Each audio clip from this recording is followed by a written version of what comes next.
서 1장입니다.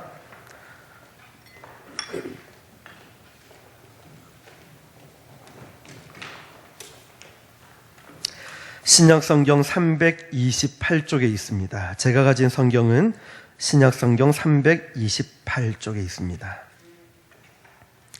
데살로니가 전서 1장 2절에서 10절까지입니다. 마지막 절이죠.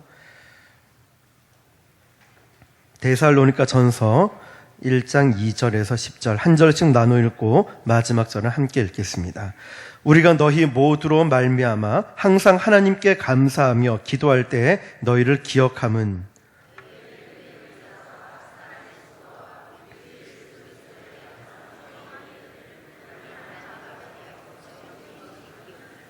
하나님의 사랑하심을 받은 형제들아 너희를 택하심을 아노라.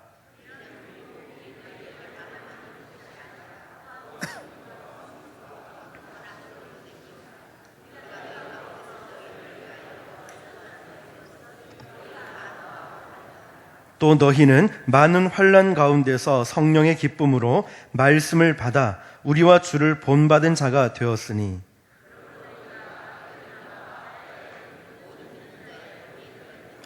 주의 말씀이 너희에게로부터 마게도냐와 아가야에만 들릴 뿐 아니라 하나님을 향하는 너희 믿음의 소문이 각처에 퍼졌으므로 우리는 아무 말도 할 것이 없노라.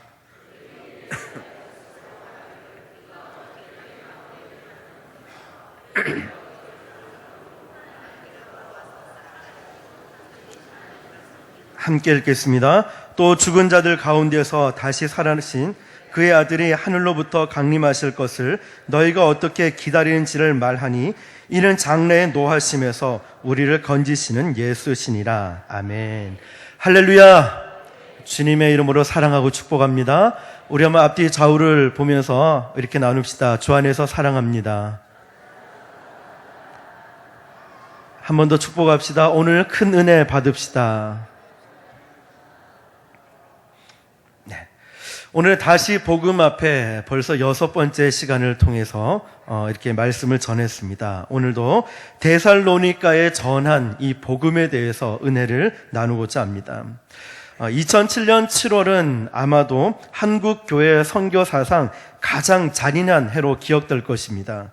우리가 잘 알고 있는 그 당시 샘물교회 단기 선교팀 23명이 아프간에서 봉사 중에 탈레반에 의해서 피랍된 사건으로 한국 교회뿐만 아니라 한국 사회 전체가 몸살을 앓고 그리고 악몽 같은 시간을 보냈습니다. 결국 이 사건은 인솔자였던 배형규 목사님과 심성민 형제 두 사람이 순교한 채 나머지 21명이 무사귀환으로 막을 내렸습니다. 42일 만에, 사건 발생 42일 만이었습니다.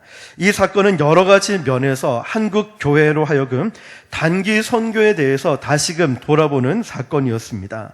아마 여러분들은 이 사건을 기억하실 것입니다. 그렇다면 여러분, 이런 고통이 있었고 이런 아픔들이 있는데 그래도 단기 선교가 계속되어야만 할까요? 어떻게 생각하십니까? 대답은 그래도 단기 선교는 계속되어야 한다는 것입니다. 믿으십니까? 왜냐하면 선교와 사랑의 실천은 주님의 명령이기 때문입니다. 만일 우리의 믿음의 선배들이 복음 선교, 단기 선교하는 것이 위험을 동반하고 고난을 수반한다는 사실 때문에 선교와 이 전도를 중단했더라면 아마 이 자리에서 우리는 하나님을 예배하는 일이 가능하지 못했을 수도 있습니다. 우리가 전도하고 복음을 증거하는 일은 핍박 없이 방해 없이 전하기란 쉽지가 않습니다. 그런 것을 모두 극복하며 우리는 복음을 전했다는 것입니다. 사랑 역시도 고난을 동반한다는 이 사실 때문에 이 땅에 있는 많은 사람들이 사랑하기를 그친다면 세상은 어떻게 되겠습니까? 물론 이 사랑이 고난을 당한다면 우리는 더욱더 성숙한 사랑 그리고 지혜로운 사랑을 모색해야 될 것입니다. 선교 역시도 마찬가지입니다. 좀 더 지혜롭게 그리고 좀 더 성숙한 모습으로 나아가야 한다는 것입니다. 그러나 이런 사건 이후에 가장 나쁜 결정이 있을 수 있다면 저는 선교를 그만두자라는 결정이라고 생각합니다. 이것은 가장 나쁜 결정이라 생각합니다.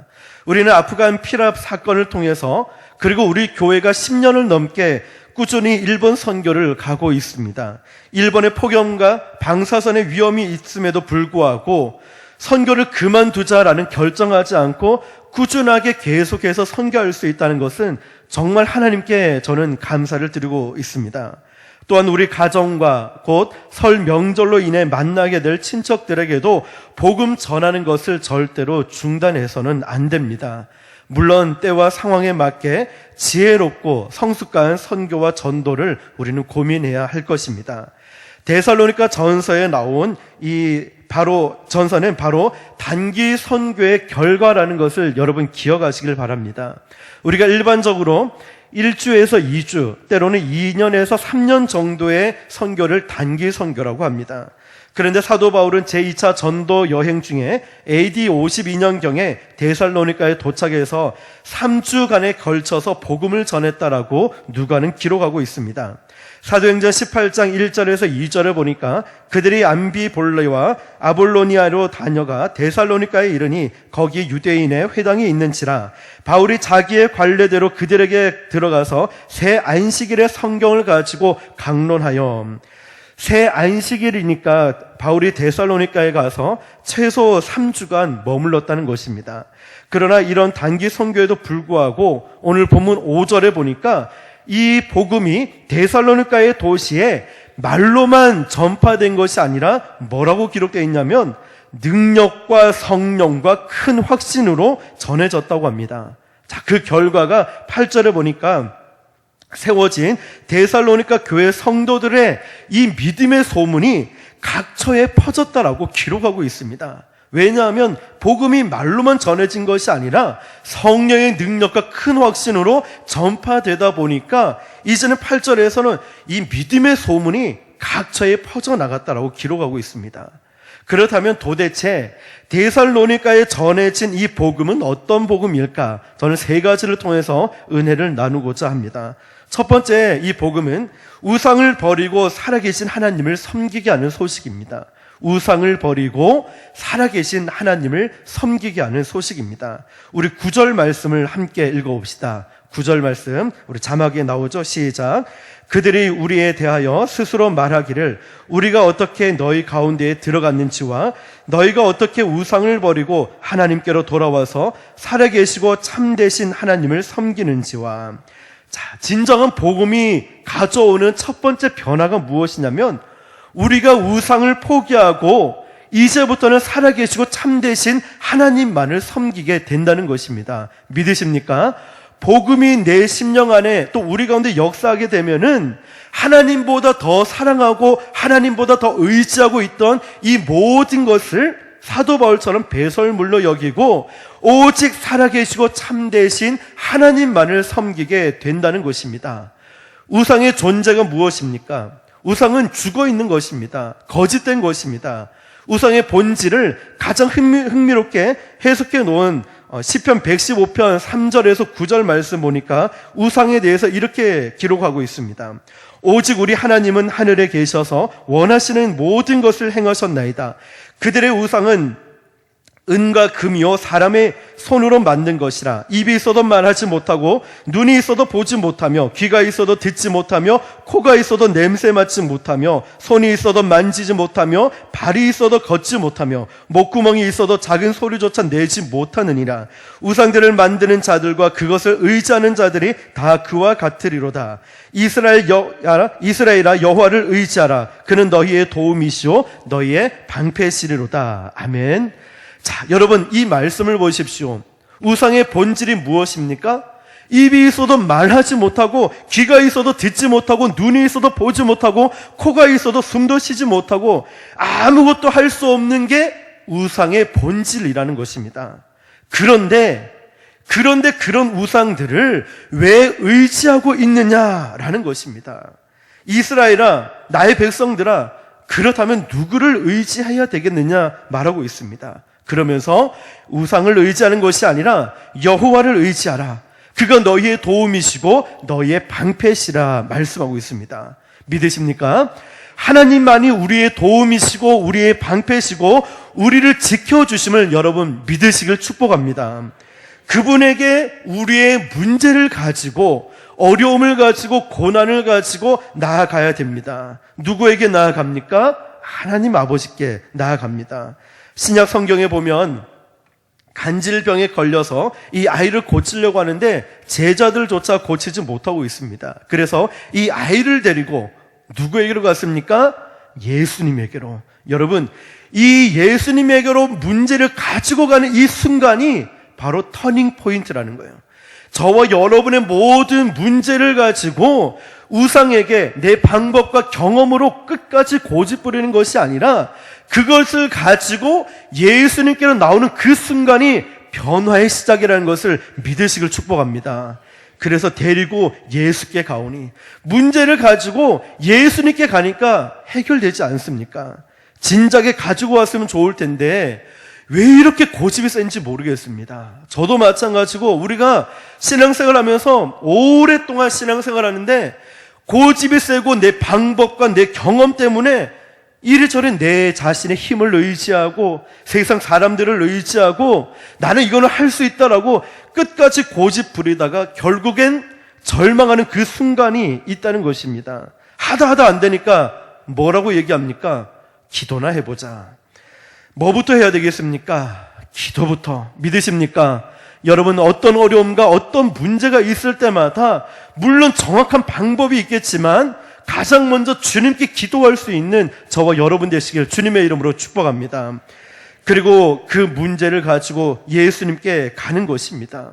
우리가 복음을 듣고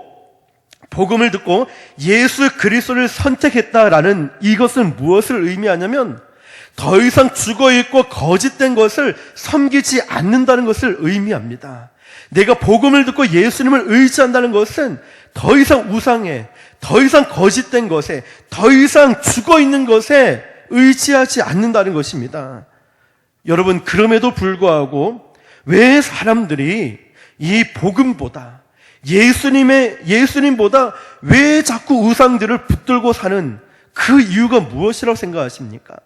우리가 듣기로는 분명히 하나님 말씀만이, 이 복음만이 본질이고 여기로 돌아가야 되는데 복음인 이 본질에 돌아가는 것이 아니라 왜 자꾸만 우상들을 의지하고 세상 것을 의지하고 내 방법대로 경험대로 고집을 왜 부리고 있을까요? 그것은 우리가 이 우상들을 의지함으로 행복을 가져다 줄 것으로 착각하기 때문입니다. 예를 들면은 돈을 의지하는 사람이 있습니다. 뭐만 하면 돈, 뭐만 하면 돈. 이런 사람은 뭐라고 합니까? 돈 사람이랍니다. 어쨌거나 돈을 의지합니다. 때로는 지식을 의지합니다. 때로는 인기를 의지합니다. 정상에 도달하면은 뭔가 있겠지. 권력을 의지합니다. 성공을 의지하고 성취를 의지합니다. 쾌락들을 의지합니다. 이게 바로 우상이라는 것이죠. 돈을 많이 벌었습니다. 이 돈 사람이 돈을 많이 벌었어요. 사랑하는 사람을 잃어버렸다는 거예요. 돈 번다고. 건강을 믿었는데 갑자기 중증에 걸려버린다는 거예요. 성공을 했지만 주변의 모든 것을 다 잃어버린 경우를 우리는 보게 됩니다. 그래서 우상은 우리를 속이는 겁니다. 우상은 허상입니다. 굉장히 이것을 믿으면 뭔가가 있겠지, 행복을 가져다 주겠지라고 말하지만 결국엔 아무것도 없는 허상임을 우리는 깨닫게 됩니다. 그 우상이 우리를 배반할 때 비로소 이 우상이 거짓된 신임을 우리는 깨닫게 된다는 것입니다. 사랑하는 성도 여러분, 이 세상에서 가장 큰 신비 중에 한 가지가 뭔지 아십니까? 돈을 벌기 위해서 건강을 버립니다.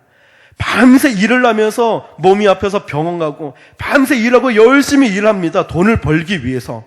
그런데 건강을 잃어버립니다. 그런데 나중에 그 많은 돈을 가지고 어디 쓰는지 아십니까?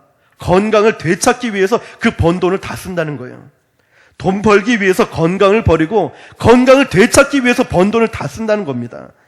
그러므로 세상 풍조나 세상 방식이나 세상의 길이 답이 아니라는 것입니다. 모든 사람이 그쪽으로 몰려간다고 해도 거기가 답이 아닙니다. 시대와 공간을 뛰어넘는 진리가 답입니다. 진리가 무엇입니까? 바로 복음이 답임을 믿으시길 축복합니다. 복음의 본질은 예수 그리스도의 십자가의 죽으심과 부활이라는 것을 믿으시길 축복합니다. 모든 것을 다 얻어도 주님이 계시지 않는다면 내 마음속에 주님이 계시지 않는다면 내가 성공하고 내 뜻대로 승리하고 내 뜻대로 모든 것이 다 되었는데 그 안에 주님이 계시지 않는다면, 주님을 잃어버렸다면, 내 신앙을 다 까먹어버렸다면 아무것도 아니라는 거예요. 그러나 조금 연약하고 조금 부족하고 조금 없어도 그 안에, 그 속에 주님이 함께 하심을 느껴준다면 우리는 모든 것을 얻었다는 것을 믿으시길 축복합니다. 주님이 내 안에 있어야 됩니다. 복음이 무엇입니까? 복음은 살아계시고 참되신 하나님만을 붙들고 살겠다는 것 아니겠습니까? 모든 우상들을 버리고 복음 앞에 돌아오는 것이 바로 부흥입니다. 우리가 부흥 찬양 부르지 않습니까? 이 땅의 황무함을 벗어서 하늘의 하나님 긍휼을 베푸시는 주여, 우리의 죄악 용서하소서, 이 땅 고쳐주소서. 이제 우리 모두 하나 되어 이 땅에 무너진 기초를 다시 쌓을 때 우리의 우상들을 태우실 성령의 불 임하소서. 이게 부흥 아니겠습니까? 바로 이러한 부흥이, 모든 우상들이 제거되고 하나님이 역사하시고 하나님만을 붙드는 이런 부흥의 역사가 바로 사도 바울의 단기 선교였던 3주간의 짧은 일정이었지만 이 데살로니가에 임한 것입니다. 사도행전에 보면 사도 바울의 일행이 복음 증거를 할 때 데살로니가의 한 도시에 미친 영향을 이 도시에 살고 있는 유대인들이 이렇게 증언하고 있습니다. 사도행전 17장 6절에 야손과 몇 형제들을 끌고 읍장들 앞에 가서 소리질러 이르되, 천하를 어지럽게 하던 이 사람들이 여기도 이르매. 이 사도 바울과 복음을 전하는 일행들을 보고 천하를 어지럽게 하던 사람들이, 천하를 어지럽게 하던 사람이 여기에 왔다라고 말을 하고 있습니다. 킹제임스 버전에는 이렇게 번역합니다. 세상을 뒤집어 바꾸어 놓은 사람들. 세상을 뒤집어 바꾸어 놓은 사람들. 얼마나 대단합니까? 이처럼 복음은 지금도 동일한 역사가 나타나고 있음을 여러분 믿으시길 축복합니다. 두 번째는, 복음은 우리 성도들이 믿음과 소망과 사랑의 삶을 살게 하는 소식입니다. 고린도전서 13장에만 믿음, 소망, 사랑이 나온 것이 아니라 성경의 곳곳에 이 세 가지를 언급하고 있습니다. 복음을 듣고 예수님을 믿으면은 반드시 누리는 삶의 특권입니다. 복음을 들은 결과로서 우리의 삶은 믿음의 삶을 살게 됩니다. 그리고 복음을 듣고 나면 우리는 소망의 삶을 살게 되고 사랑의 삶을 살아가게 됩니다. 오늘 본문 3절을 보시면은 너희의 믿음의 역사와 사랑의 수고와 우리 주 예수 그리스도에 대한 소망의 인내를 우리 하나님 아버지 앞에서 끊임없이 기억함이니. 복음은 우리가 예수님을 믿고, 우리 복음을 듣고 예수님을 믿고 하나님을 섬기게 하는데 여기서 그치는 것이 아니라, 이 복음은 우리의 삶의 모든 영역을 바꾸어 버립니다. 믿으십니까? 복음을 듣고 복음을 믿고 예수님을 믿고 있는 사람에게는 내가 단지 예수님을 믿고 섬기는 데서 끝나는 것이 아니라 내 삶이 완전하게 바뀌어진다는 것입니다. 복음은 우리의 인생관을 바꾸어 놓고, 세계관을 바꾸어 놓고 우리의 삶의 모든 것을 바꿀 수 있는 것은 어떤 지식이 많은 사람이나 어떤 물질이 아니라 예수 그리스도의 사랑, 이 복음임을 여러분 믿으시길 축복합니다. Why Jesus? 왜 예수인가? 라는 책을 쓴 조정민 목사님의 책을 요즘 읽고 있는데, 그 책에 보니까 이 목사님은 이렇게 자신에 대해서 이야기를 하고 있습니다. 이 조정민 목사님은 불교 집안에서 태어나서 40대까지 불교에 젖어 지냈습니다. 고등학교 시절엔 아예 머리를 깎고 절에 몇 달간 들어가서 지냈다고 합니다. 그리고 그 스님들의 삶을 보니까 오히려 구도적인 삶의 모습에 대해서는 여전히 그 스님들에게는 본받을 점이 있다라고 말을 합니다. 그런데 그런 그분이 예수님을 알고 예수님을 만나고 나서 하는 말이 뭐냐면, 만일 기독교가 단지 종교에 불과했다면 나는 굳이 불교를 떠나지 않았을 것이다 말합니다. 기독교가 종교에 불과했다면 나는 굳이 불교를 떠나지 않았을 것이다. 크리스천인, 모태신앙이었던 이 크리스천인 아내를 감시하러 갔다가, 즉 예수쟁이를 잡으러 갔다가 본인이 예수쟁이가 되었다는 것이죠. 기독교는 어떤 종교보다 해악을 끼쳤고 또 수많은 종교 전쟁이 일어났고 그로 인해서 수많은 사람이 죽었고 그로 인해서 씻을 수 없는 상처들을 수많은 사람들이 경험했습니다. 입었습니다. 그럼에도 불구하고 사람들은 예수님을 욕하지 않습니다. 예수님을 인격적으로 만나지 못해도 그들은 도덕적으로 예수님을 만난 사람이라 할지라도 예수님을 욕하는 사람은 거의 없습니다. 그런데 문제가 뭡니까? 그 예수님을 하나님으로 섬기고 있는 크리스찬이라고 말하고 있는 성도라고 말하고 있는 그 사람들의 모습이 예수님의 삶과 거리가 멀기 때문에 기독교를 욕하고 있다는 것입니다. 저 사람은 틀렸어 라고 말하는 기준이 뭐겠습니까? 첫째는 내가 기준입니다. 둘째는 그 사람을 잘 모르기 때문입니다. 인디언 속담에 그 사람의 신발을 신고 오리를 걸어보기 전까지는 그 사람을 비판하지 말라 말이 있습니다. 오리 약 2km 정도 되겠죠. 어쩌면 우리는 그 사람의 신발을 신고 그 사람의 생애를 살았다면 그 사람처럼 살 수밖에 없는 존재일지도 모릅니다.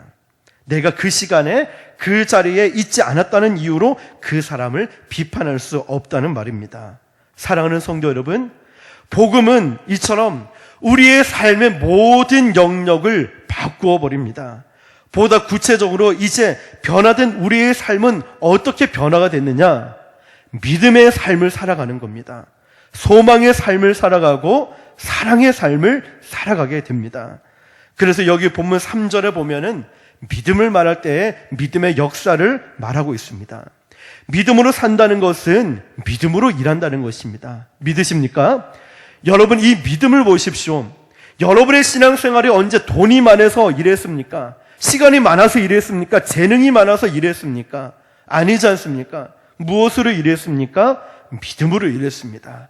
물질이 없고 시간이 쫓기고 있어도 믿음만을 가지고 주님께 나아갔고 믿음으로 봉사하고 믿음으로 헌신하고 믿음으로 예배하고 믿음으로 기도하고 지금까지 우리가 믿음으로 살아왔다는 것입니다. 전에는 그저 내 생각으로 살아왔고 내 신념으로 내 열심으로 일해왔지만 이제는 하나님을 만난 저 여러분들은 하나님을 믿는 그 믿음으로 모든 일을 하게 된다는 것입니다. 사랑하는 성도 여러분, 다시 한 번 더 힘을 내어서 하나님의 일은 돈으로, 물질로, 힘으로, 건강, 재능이 아니라 가장 먼저 믿음으로 한다는 사실을 기억하시면서 믿음으로 주의 일을 감당할 수 있기를 예수님의 이름으로 축복합니다. 그러면 사랑으로 산다. 사랑의 삶, 이것은 또 무엇을 의미할까요? NIV에서는 이 부분을 정확하게 설명을 하는데 사랑으로 촉진된 수고라고 말을 하고 있습니다. 우리가 열심히 수고를 하지만 만약에 의무감으로, 이건 어쩔 수 없이 해야 되는 의무감으로 수고를 한다면, 또 어떤 면에서는 체면 때문에 내가 이 수고를 한다면, 예전에는 그렇게 해왔다 치더라도 이제 정말 복음을 깨달은 사람은 하나님의 사랑을 깨달은 사람입니다. 예수님이 날 위해 죽으시고 부활하신 그 놀라운 사랑, 하나님의 사랑을 깨달은 사람들은 이제부터 어떻게 변화되느냐? 사랑의 빚진 자인 것을 알기 때문에 모든 일을 사랑으로 하게 됩니다. 믿으십니까? 언제나 하나님의 일은 믿음으로 하지만 그 출발 동기가 무엇이냐면 사랑이 동기가 되는 것입니다. 하나님을 사랑하기 때문에 내가 이 일도 하고, 하나님을 사랑하기 때문에 내가 저 일도 하고, 하나님을 사랑하기 때문에 모두를 품을 수 있고, 하나님을 사랑하기 때문에 찬양팀도 그렇고 차량 운행도 청소도 모든 것을 할 수 있다는 것입니다. 그러나 우리가 기억해야 될 것이 있죠. 일전에 말씀드렸듯이 봉사라는 것은 양이 아니라 질이라고 했습니다. 5가지, 10가지 봉사하는 것도 있겠지만 더 중요한 것은 한 가지를 하더라도 내가 아름다운 마음을 가지고 교회의 덕을 세우는 마음으로 서로 연합하고 화합하는 마음으로 봉사를 해야 된다는 것입니다.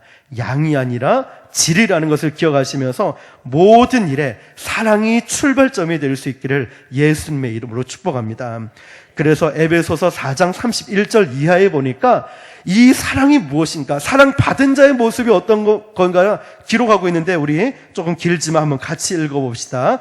자, 에베소서 4장 31절부터 시작. 너희는 악독과 노함과 분냄과 떠드는 것과 비방하는 것을 모든 악기와 함께 버리고 서로 친절하게 하며 불쌍히 여기며 서로 용서하기를 하나님이 그리스도 안에서 너희를 용서하심과 같이 하라.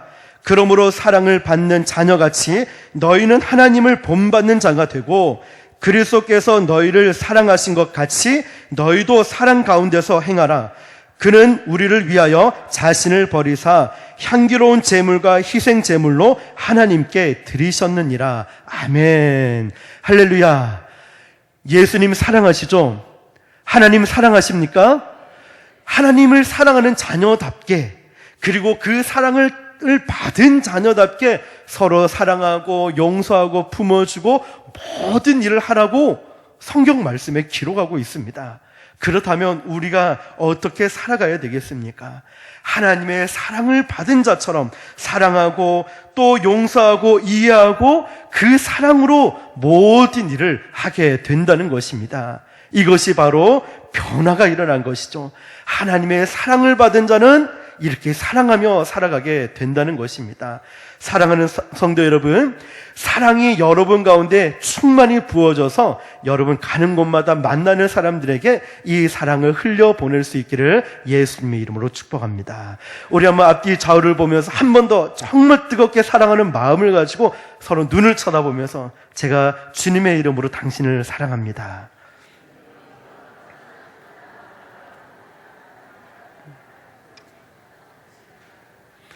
아멘. 사랑하는 모습이 너무나 아름답습니다.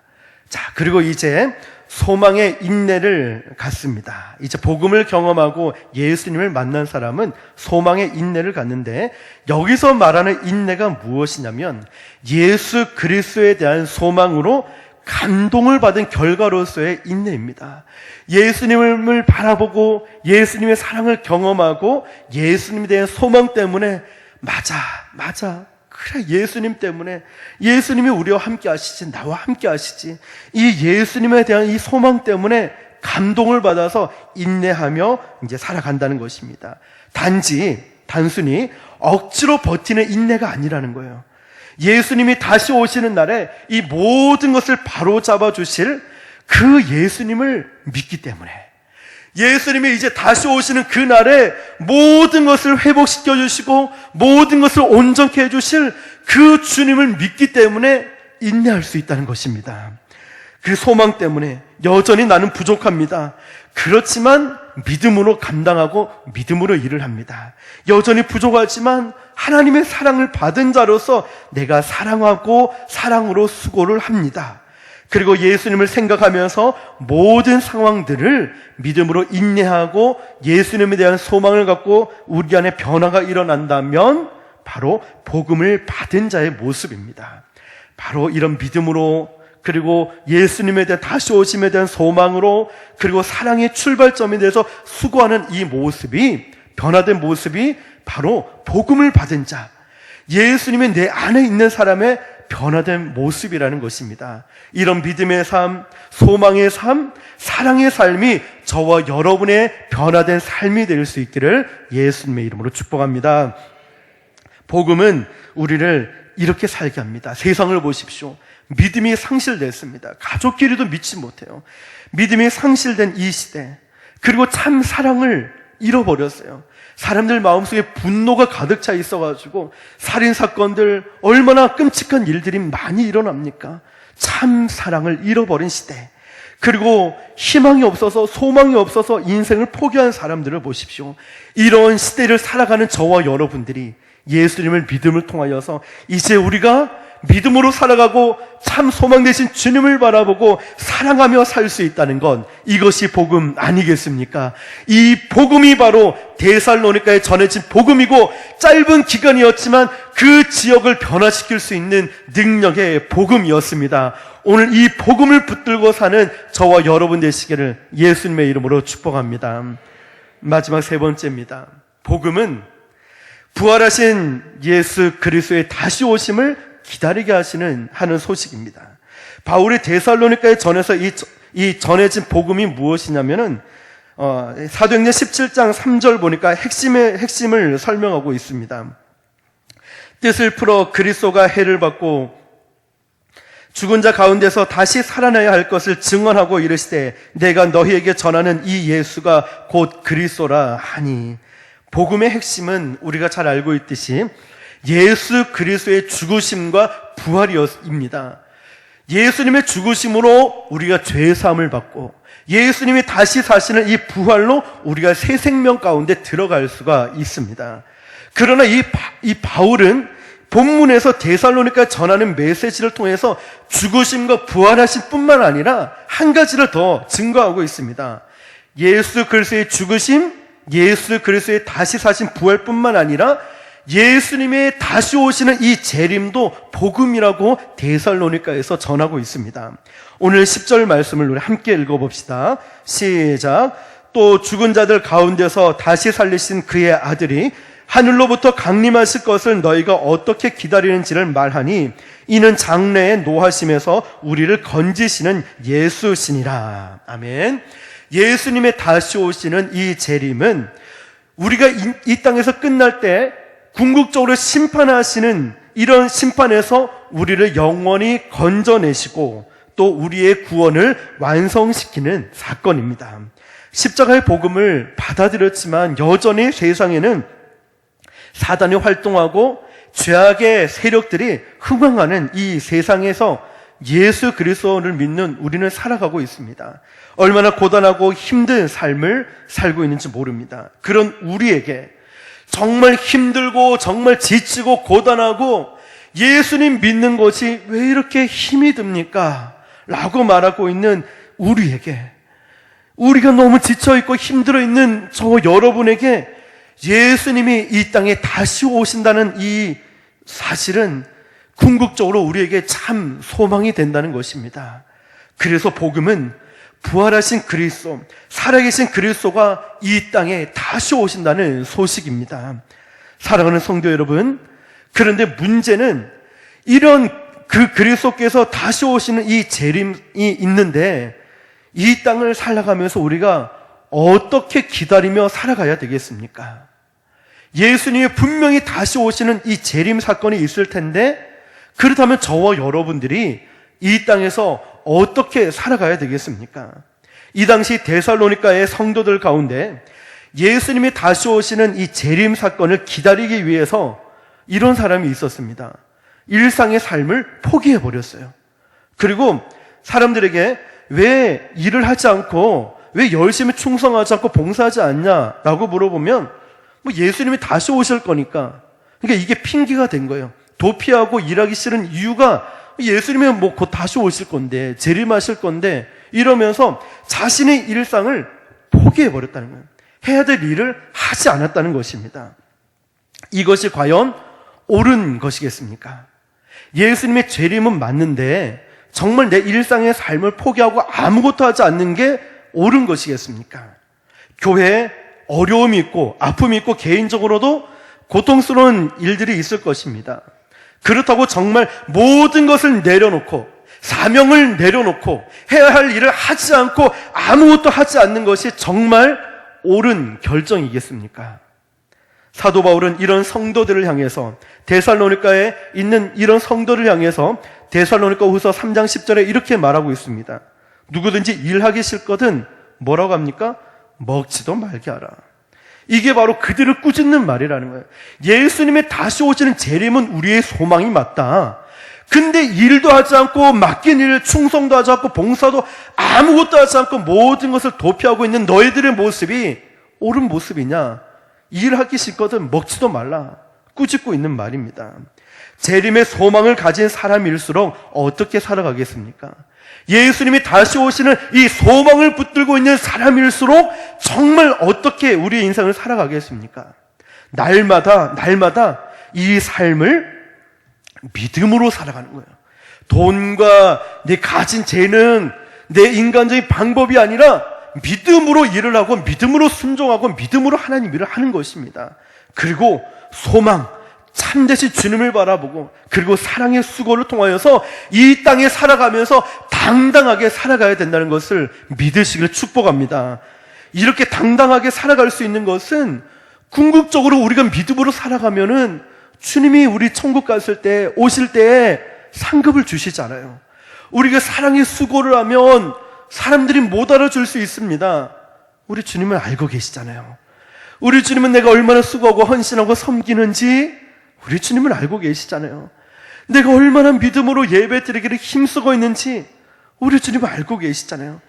나중에 우리 주님이 다시 오실 그날, 아니면 내가 천국 가는 그날에 상급을 주시고 우리 주님을 다시 만날 그날이 있기 때문에, 그날을 기다리기 때문에 우리가 지금 나에게 맡겨주신 사명을 감당하고 지금 나에게 해야 될 일을 하고 이 예배에 집중하고 하나님의 영광을 위해 살아갈 수 있다는 것입니다.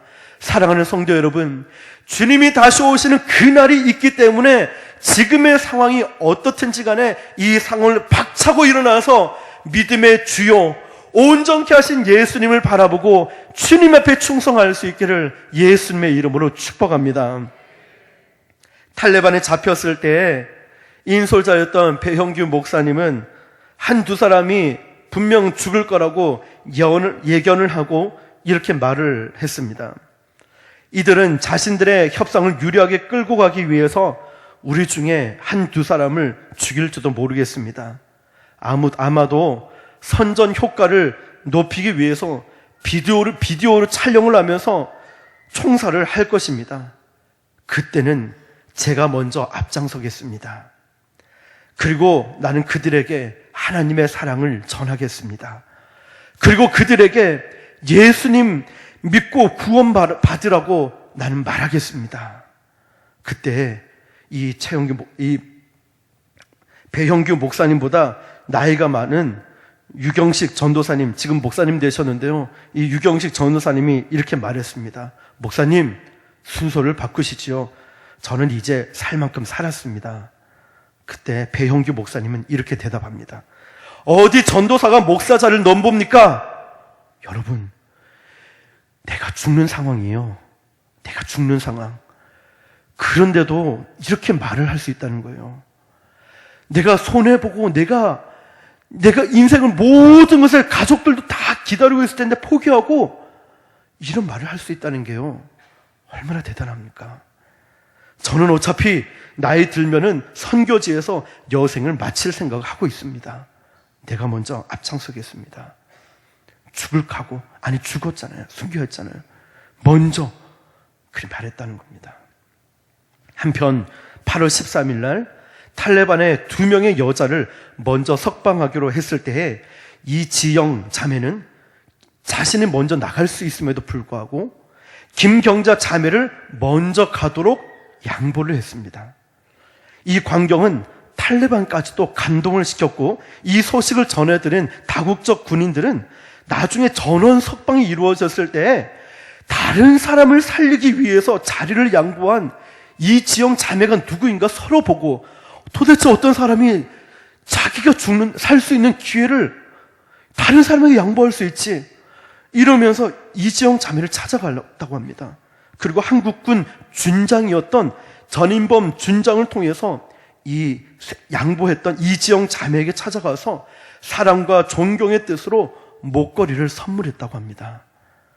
언젠가 이 단기 선교팀이 아프간에 심고자 했던 복음의 씨앗은 분명히 반드시 그 땅에 희망의 꽃이 되어서 다시 피고야 말 것입니다. 이것이 복음의 능력이고 재림의 소망입니다. 사랑하는 성도 여러분, 내가 정말 죽는 그런 상황이 있을 때 양보할 수 있겠습니까? 내가 정말 이 땅의 모든 가족들과 모든 것을 포기하고 내가 순교하는 그 자리에 있을 때 정말 내가 먼저 앞장서겠습니다 라고 하는 한 사람, 그 한 사람이 될 수 있겠습니까? 주님은 언제나 한 사람을 찾으십니다. 한 사람. 지금도 한 사람을 찾고 계십니다.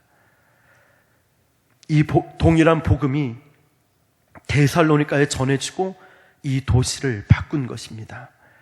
이제 우리가 이 복음을 들고 나아가야 할 때입니다. 여러분, 무엇을 바라보고 무엇에 초점을 맞추고 무엇에 여러분의 생각과 마음을 다 쏟고 있습니까? 복음의 본질은 예수 그리스도. 이 복음을 들고 이제 우리가 하나 되어 나아가야 될 때입니다.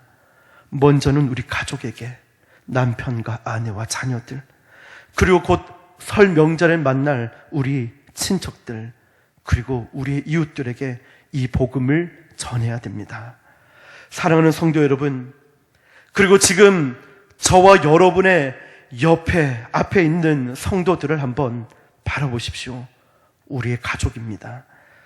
그리스도의 사랑을 품고 이 복음 안에 하나 되어야 할 나의 가족입니다. 이제 그리스도의 그 사랑으로 품고 순교하는 그 마음을 품고 하나 되어야 합니다. 이것이 바로 우리 교회를 향한, 저와 여러분을 향한 하나님의 뜻임을 믿으시기를 축복합니다. 기도하겠습니다.